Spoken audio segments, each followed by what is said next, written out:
This is doctor विपुल कश्यप। आज जो हम टॉपिक डिस्कस करेंगे वो एक नया टॉपिक है, वो है morphology, classification, reproduction and cultivation of viruses part 1। ठीक है, तो आज हम वायरसेस के बारे में पढ़ेंगे।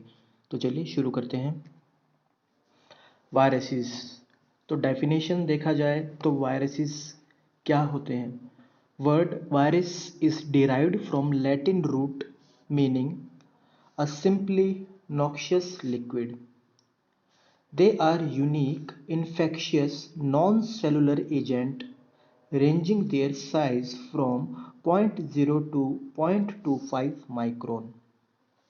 तो जैसे सच आपको पता है जो लैटिन वर्ड है तो उसका मतलब क्या होता है। वायरस का मतलब स्लाइमी, ठीक है, स्लाइमी नॉक्शियस लिक्विड है एक तरीके का। जो लैटिन वर्ड है इसका मीनिंग, ये unique cellular non cellular agents होते हैं। तो सबसे पहली जो बात है मेन वो इसमें ये रहेगी कि वायरसेस आर नॉन सेलुलर।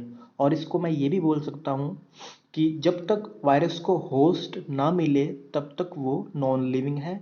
जैसे ही वायरस को होस्ट मिलेगा तो वो लिविंग होगा।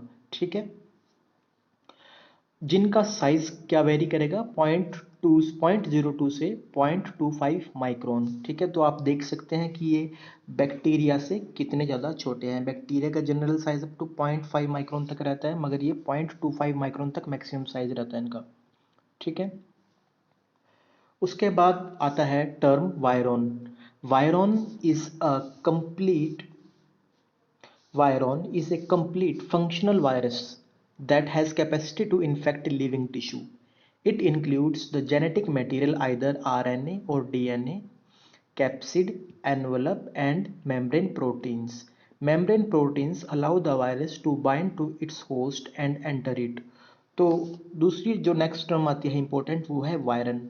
तो वायरन किसको बोलते हैं, एक कंप्लीट वायरस के पार्टिकल को क्या बोला जाता है, वायरन। ठीक है, आप अपने एक्सट्रीम राइट में देखिए एक डायग्राम है, ये वायरन का डायग्राम है। तो देखिए होता क्या है, इनके पास एक जेनेटिक मटेरियल है। ठीक है, और जेनेटिक मटेरियल क्या होगा, आइदर या तो डीएनए होगा या तो आरएनए होगा। इन दोनों में से एक होगा, दोनों एक साथ कभी भी नहीं होंगे। ठीक है, उसके बाद क्या होगा, वो जेनेटिक मटेरियल, ठीक है, जो डीएनए या आरएनए है वो किससे कवर होगा, कैप्सिड से। ओके, कैप्सिड किससे बनी होती है, बहुत सारे जो यूनिट्स हैं, सब यूनिट्स, उनको बोला जाता है कैप्सोमियर्स से। ओके, तो कैप्सिड भी एक तरीके का प्रोटीनिशियस पार्ट है। ठीक है, एक तरीके का प्रोटीन कोट है। और इस कैप्सिड को जो कवर करता है वो क्या है, आपका एनवलप। ओके, ये एनवलप रहता है और उन एनवलप के ऊपर क्या है, छोटे छोटे स्पाइक प्रोटीन्स रहते हैं।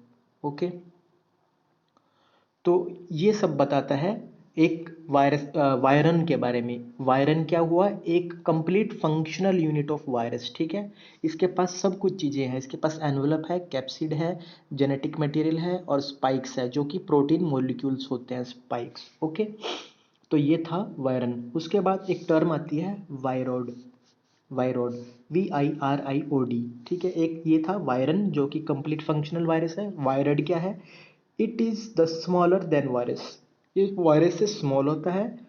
वायरड is single stranded covalently close infectious RNA molecule without capsid. तो आप देख लीजिए कि इसमें कैप्सिड नहीं होता। ठीक है, अगर कैप्सिड को निकाल दिया जाए तो क्या बचा, खाली आपका single strand covalently closed infectious RNA molecule ही बचा है। ठीक है, तो जो virus devoid of the capsid, जिसमें कैप्सिड नहीं है, उसको क्या बोलेंगे, वायरड। और complete infectious particle of virus is known as virion. तो यही इसमें दो फर्क है। उसके बाद चलते हैं न्यूक्लिक एसिड के बारे में पढ़ते हैं। Virus contain single kind of nucleic acid that is either RNA और डीएनए। मैंने आपको बताया था इसमें या तो आरएनए होगा या डीएनए होगा, जो कि विच कैन बी सिंगल और डबल स्ट्रैंड और लीनियर और सर्कुलर। तो डीएनए की प्रॉपर्टी पता है ना आपको कि डीएनए सिंगल स्ट्रैंड भी होता है, डबल स्ट्रैंड भी होगा, ठीक है, लीनियर होगा, ठीक है, या तो क्या होगा, सर्कुलर होगा, ऐसे ऐसे करके। ठीक है, तो इनमें से ये कुछ भी हो सकता है, single strand, double strand, linear, circular. Okay, उसके बाद आएगा कैप्सिड एंड एनवलप के बारे में। Nucleic acid of virus is surrounded by a protein coat known as capsid. मैंने आपको बताया था ना, ये कैप्सिड है, जो जेनेटिक मटेरियल है वो किससे ढका हुआ है, एक प्रोटीन कोट है कैप्सिड, ठीक है। वो structure is determined by nucleic acid, और जो कैप्सिड का स्ट्रक्चर है ये कौन डिटरमाइन करेगा, nucleic acid, okay. Each capsid consist of protein सब यूनिट्स कॉल्ड कैप्सोमियर्स। देखिए ये जो कैप्सिड है ये छोटे छोटे यूनिट से मिलके बना होता है, इसको बोला जाता है सब यूनिट्स को कैप्सोमियर्स। In some viruses capsid is covered by envelope. अब कुछ वायरसेस में क्या होता है, ये एनवलप होता है, और कुछ में होता नहीं है ये एनवलप, ठीक है। और ये जो एनवलप है वो जनरली किससे मिलके बना होता है, लिपिड, प्रोटीन और कार्बोहाइड्रेट से। एनवलप में और may not consist of spikes. अब जरूरी नहीं है कि एनवलप के पास स्पाइक हो हर वायरस में, कुछ वायरसेस में रहता है। जिस तरह कोरोना वायरस की बात करूं तो क्या है, उसका नाम कोरोना क्यों पड़ा, क्योंकि उसके पास क्राउन शेप है, ये स्पाइक्स, इन स्पाइक्स क्या बोला जाता है, क्राउन शेप, क्योंकि इनके ऊपर स्पाइक्स लगे हैं ऐसे ऐसे करके, तभी इसका नाम कोरोना वायरस है, ठीक है। एनवलप में और मे कंसिस्ट ऑफ स्पाइक्स, ठीक है। और ये स्पाइक्स है क्या, बेसिकली ये कार्बोहाइड्रेट मॉलिक्यूल का कम्प्लेक्स है। तो कार्बोहाइड्रेट और प्रोटीन का जो कम्प्लेक्स है वो क्या है, आपका स्पाइक्स है। Some viruses attach to their host with help of spikes. और इन स्पाइक्स का काम क्या होता है, आपका कोई होस्ट सेल होगा तो उसके सरफेस पे अटैच करने के लिए इन स्पाइक्स का इस्तेमाल किया जाता है वायरस द्वारा, ओके। उसके बाद आता है जनरल कैरेक्टरिस्टिक ऑफ वायरस। तो वायरस के जनरल कैरेक्टरिस्टिक पढ़ते हैं। Viruses can exist in two phases. तो वायरस दो फेस में पाए जाते हैं, जिस तरह एक्स्ट्रा सेलुलर और इंट्रासेलुलर। जो वायरस सेल के बाहर पाए जाते हैं उनको बोलते हैं एक्स्ट्रा सेलुलर, जो वायरस सेल के अंदर मिलते हैं या उनकी पोटेंसी इतनी है कि वो सेल के अंदर घुस जाए, वो बोलते हैं इंट्रासेलुलर वायरस, ठीक है। In extracellular virus, virus may not possess enzyme and hence cannot reproduce independently। अब जो वायरस एक्स्ट्रा सेलुलर है, जो सेल के अंदर नहीं घुस पाते, बाहरी बाहर रहते हैं, उनके पास एंजाइम्स नहीं होते ऐसे जिनके कारण वो रिप्रोड्यूस कर सके, इसलिए वो अपने इंडिविजुअल कॉपीज नहीं बना सकता, ठीक है। इसलिए वो रिप्रोड्यूस इंडिपेंडेंटली नहीं कर पाएगा जो सेल के बाहर रहते हैं, ठीक है।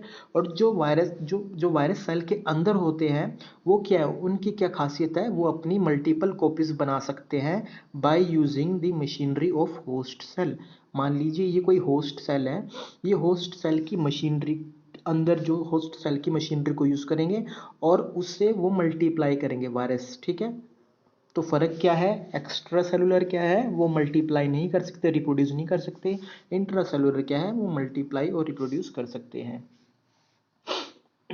All components of virus synthesized inside host to produce complete virin and get released out of cell।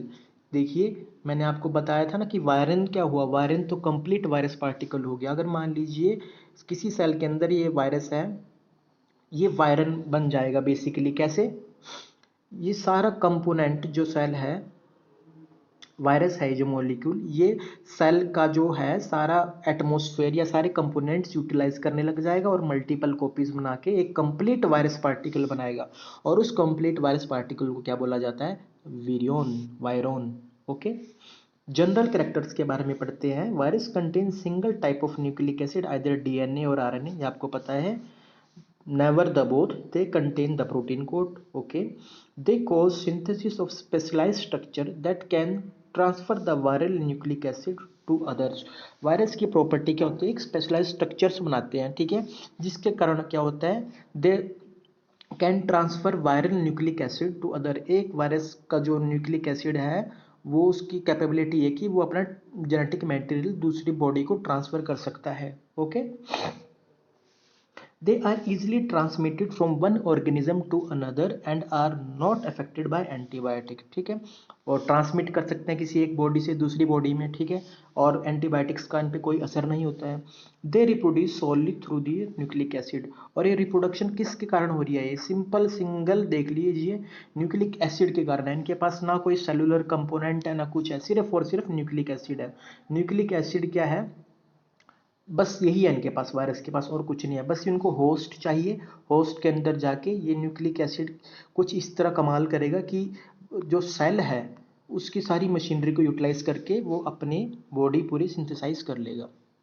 उसके बाद आते हैं क्लासिफिकेशन ऑफ वायरस की बात करें, ठीक है, depending upon their primary characteristic, primary characteristic के हिसाब से क्लासिफिकेशन हम कर रहे हैं, depending upon chemical nature of nucleic acid. Okay, तो देखिए न्यूक्लिक एसिड के केमिकल नेचर पे डीएनए ऑब्लिक आरएनए, ठीक है, डबल स्ट्रैंडेड सिंगल स्ट्रैंडेड, या तो डीएनए होगा या तो आरएनए होगा, या तो डबल स्ट्रैंड होगा या तो सिंगल स्ट्रैंड होगा। ओके, या पॉजिटिव स्ट्रैंड होगा या तो नेगेटिव स्ट्रैंड होगा आरएनए का। For example corona virus is positive strand single strand RNA, whereas paramyxovirus is negative strand single strand RNA, herpes virus is double strand linear DNA. तो अलग अलग type के आपके डीएनए मिल जाएंगे। अगर आप बात करें कि what is positive strand, what is negative strand RNA, ये आरएनए होते हैं बेसिकली पॉजिटिव स्ट्रैंड या नेगेटिव स्ट्रैंड। इसका मतलब बच्चों क्या हुआ, थोड़ा सा आप समझिए।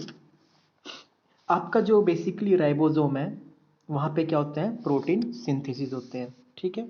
राइबोसोम है आपका कोई, मान लीजिए यहाँ पे प्रोटीन सिंथेसिस होगा। आपको सबको पता है क्या होता है कि जो वायरस है, ठीक है, कोई भी वायरस होगा उसके पास कोई भी सेलुलर कंपोनेंट नहीं है, वो होस्ट मशीनरी पे डिपेंड होता है अपनी कोई भी अपनी रेप्लिकेशन के लिए, बॉडी के रेप्लिकेशन के लिए, ठीक है। मान लीजिए कोई ये वायरस है, फॉर एग्जाम्पल ये कोई वायरस है, ये किसी होस्ट बॉडी में आ गया, ठीक है। होस्ट बॉडी में आने के बाद क्या हुआ, ये इसकी मशीनरी यूज करेगा। फॉर एग्जाम्पल ये होस्ट का राइबोसोम है, ठीक है। अब ये क्या करेगा, मान लीजिए क्या होगा, आरएनए है ये virus, DNA to RNA, RNA to protein, ठीक है। ट्रांसक्रिप्शन और ट्रांसलेशन, ट्रांसक्रिप्शन क्या हुआ, डीएनए से आरएनए बना और आरएनए से प्रोटीन। अब हमको प्रोटीन बनाने हैं, ठीक है। तो पॉजिटिव सेंस और माइनस सेंस का मतलब समझ लीजिए। मान लीजिए ये आरएनए है और आरएनए ने प्रोटीन बनाने हैं, ठीक है। तो क्या होगा, जो राइबोसोम है बेसिकली ये एमआरएनए को रीड करता है सिर्फ, ठीक है। ये क्या करेगा, एमआरएनए को ही रीड करेगा। ये मैं बनाता हूँ होस्ट, ये राइबोसोम है और ये वायरस आ गया होस्ट के अंदर, ठीक है। तो ये क्या करेगा, एमआरएनए को ही रीड करेगा। तो पॉजिटिव एमआरएनए कौन से हुए, जो कि ये रीड कर पा रहा है राइबोसोम, ठीक है, और इसको प्रोटीन में कन्वर्ट कर रहा है, ठीक है। जबकि नेगेटिव स्ट्रैंड आरएनए कौन से हुए, जो कि ये रीड नहीं कर पाएगा, ठीक है, राइबोसोम इसको रीड नहीं कर पाएगा। तो रीड करने के लिए क्या चाहिए इस वक्त, इसको आरएनए डिपेंडेंट आरएनए पॉलीमरेज चाहिए। तो इसकी प्रेजेंस में क्या होगा, ये इसको रीड करेगा और तब जाके प्रोटीन बनाएगा, ठीक है। तो आपके लिए सिर्फ इतना ही जानना जरूरी है कि पॉजिटिव स्ट्रैंड और नेगेटिव स्ट्रैंड में फ़र्क क्या है और ये क्या होते हैं। ओके, तो एग्जाम्पल मैंने बता दी। फॉर एग्जाम्पल कोरोना वायरस की बात करें तो ये क्या है, पॉजिटिव स्ट्रैंड है, ठीक है, जिसका एमआरएनए रीड कर पा रहा है आराम से राइबोसोम के द्वारा और प्रोटीन बन रहे हैं। सिंगल स्ट्रैंडेड है, आरएनए वायरस है, इसके अंदर आरएनए है। पैरामिक्सो की बात करें तो नेगेटिव स्ट्रैंड है, single stranded RNA. Herpes virus की बात करें तो क्या, डबल स्ट्रैंडेड डीएनए है इसका और लीनियर है, ठीक है, मतलब सीधा। Depending upon structure of viruses, अगर स्ट्रक्चर की बात करें वायरसेस की तो ये क्या होते हैं, हेलिकल वायरसेस हो गए और आपके पॉलीहेड्रल वायरसेस हो गए। तो हेलिकल का ये देखिए ऐसे है, कुछ ऐसे होता है हेलिकल वायरस, ये देखिए ऐसे ऐसे करके हेलिक स्ट्रक्चर बन रहा है इसके अंदर, ये हेलिकल वायरस है। ये देखिए कैप्सिड है और एक कैप्सिड छोटे छोटे कैप्सोमियर से मिलके बना होता है। Okay, they resemble long rods, ठीक है, लॉन्ग रोड जैसा है ये। The viral nucleic acid found in hollow cylindrical capsid, okay, which is helical in structure. Example है इसका रेबीज वायरस। उसके बाद आते हैं polyhedral viruses, they are like icosahedron. तो ये इसकी शेप कैसी हुई, आइकोसाहेड्रन जैसी शेप हुई, ठीक है। और the capsomeres of each made equilateral triangle. तो इनके कैप्सोमियर क्या है बेसिकली, ये क्या है, जिस तरीके से यहाँ पे हेलिकल कैप्सोमियर्स बन रहे थे ना यहाँ पे, और ये किस तरीके से कहीं ना कहीं इक्विलेटरल ट्रायंगल बना रहे हैं इसके, ठीक है, कैप्सोमियर्स। देखिए आप कहीं भी जाएंगे तो इक्विलेटरल ट्रायंगल टाइप बना रहे हैं कैप्सोमियर्स। उसके बाद बात करते हैं एनोलप वायरस की, ठीक है। तो एनोलप वायरसेस कौन से हुए? दे आर रफली स्फेरिकल बट हाईली प्लियोमॉर्फिक। तो ये रफली स्फेरिकल होता है, पूरे नहीं होंगे, देखिए पूरे नहीं, स्फेरिकल नहीं है, रफली स्फेरिकल है और प्लियोमॉर्फिक है। प्लियोमॉर्फिक का मतलब होता है जिनकी बहुत सारी शेप्स होती है, वेरिएबल शेप्स है। व्हेन हेलिकल और polyhedral viruses are enclosed by envelope, जब हेलिकल और पॉलीहेड्रल वायरसेस किसी एनवलप से कवर होते हैं तब उनको क्या बोला जाता है? Enveloped virus. और इसका एग्जाम्पल क्या है? इन्फ्लुएंजा। तो बेसिकली जो कॉमन कोल्ड है, जो आपको सर्दी जुकाम होता है, वो किसके लिए रिस्पॉन्सिबल है? कौन रिस्पॉन्सिबल है? Influenza virus.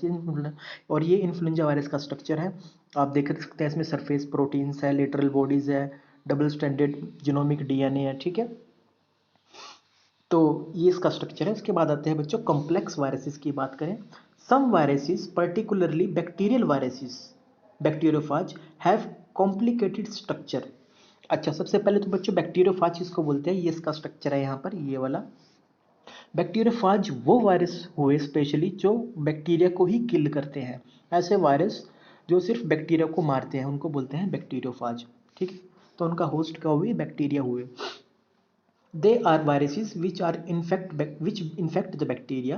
Generally they are having tadpole like structure, ठीक है। तो इनका क्या है? बेसिकली देखिए टैडपोल जैसा स्ट्रक्चर है ना, आपके सामने ये दिख रहा होगा। ये इसका हेड है, ये इसका कॉलर है, ये इसका टेल है, ये नेक है। तो एक टैडपोल की तरह इसका स्ट्रक्चर है। और इसका एग्जाम्पल क्या हुआ? TE1। तो ये जो डायग्राम है ये TE1 फाज का है, ठीक है। They are having double stranded DNA, okay. They consist of head, collar and tail. तो तीन पोर्शन है, हेड, ये कॉलर है और ये टेल है। They are of two type, one is lytic and other one is temperate, ठीक है। तो ये दो टाइप के होते हैं, कौन कौन से? एक होता है लाइटिक और एक होते हैं टेम्परेट। तो यहाँ देख लीजिए लाइटिक और टेम्परेट का मतलब, ये आगे भी पढ़ेंगे हम रिप्रोडक्शन में।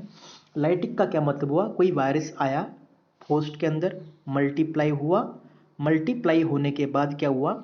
उसने सेल को बर्स्ट कर दिया, फाड़ दिया और वहां से निकल गया, ठीक है। ये हुआ लाइटिक, ठीक है, जिसको बोलेंगे आप विरुलेंट। उसके बाद होता है नॉन लाइटिक, या फिर बोलेंगे इसको ए विरुलेंट। तो उसमें क्या होगा? ये देखिए, मान लीजिए कोई आपका होस्ट है, ये आपका वायरस इसके अंदर एंटर किया। अब क्या हुआ बच्चों? जैसे ही वायरस ये गया अंदर, तो बैक्टीरिया का भी तो अपना डीएनए है यहाँ पे, ठीक है। तो इसने क्या किया? अपना डीएनए इसके साथ शेयर कर लिया, ठीक है, कुछ पोर्शन शेयर कर लिया। अब क्या होगा? ये यहाँ से इसके साथ अटैच करके रह गया। अब बैक्टीरिया की अपनी रेप्लिकेशन जब भी होगी, जब बैक्टीरिया रेप्लिकेट करेगा खुद ही अपने आप को, तब जो इसका कुछ पोर्शन क्या है, इसकी नेक्स्ट प्रोजेनी में चला जाएगा बैक्टीरिया की, ठीक है। तो बैक्टीरिया के डीएनए से वायरस का डीएनए चिपका रहेगा हर एक प्रोजेनी में, ठीक है। और इसी तरीके से म्यूटेशन भी होगी बैक्टीरिया में, ठीक है। तो ये मतलब हुआ लाइटिक में और लाइसोजेनिक में। लाइटिक में क्या हुआ? लाइटिक में क्या हुआ? सिंपल वायरस अंदर आया, मल्टीप्लाई हुआ, ठीक है, होस्ट मशीनरी को यूज करके मल्टीप्लाई हुआ, बर्स्ट कर गया और वहां से बाहर निकल गया। ये हुआ लाइटिक। उसके बाद होता है लाइसोजेनिक। लाइसोजेनिक में क्या हुआ? होस्ट था आपका, वायरस आया, वायरस आ के अपने जो आपका होस्ट के डीएनए से चिपक गया। अब क्या होगा? होस्ट जब जो बैक्टीरिया है वो जनरली रिप्रोडक्शन शो करेगा, रिप्रोडक्शन जब भी शो करेगा तो दूसरी कॉपी बनेगी, तो वहां पर भी ये डीएनए पाया जाएगा, क्योंकि ये डीएनए इसके साथ चिपक गया था ना। तो बैक्टीरिया का वो जो है डीएनए में ये पाया जाएगा हर जनरेशन में कहीं ना कहीं, जब जब ये डिवाइड करता रहेगा। तो ये हुआ लाइसोजेनिक। तो आज का टॉपिक इतना ही है। Thank you.